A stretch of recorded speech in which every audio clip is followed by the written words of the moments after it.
আসসালামু আলাইকুম গাইস, কেমন আছেন সবাই? আব্বু এখন বাজার থেকে মাছ কিনে আনছে, তো দেখি কি কি মাছ এনেছে।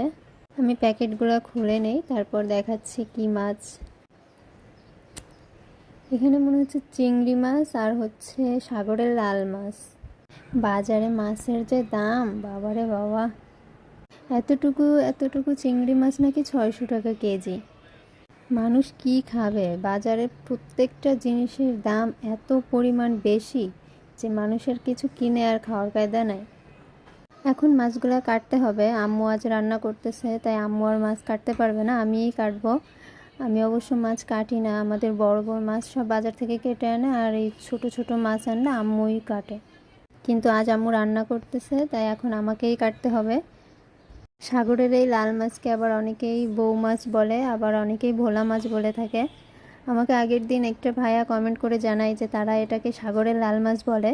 তো আমিও আম্মুর কাছে জিজ্ঞাসা করলাম, তো আম্মু বলল আমাদের এখানেও এটা সাগরের লাল মাছই বলে।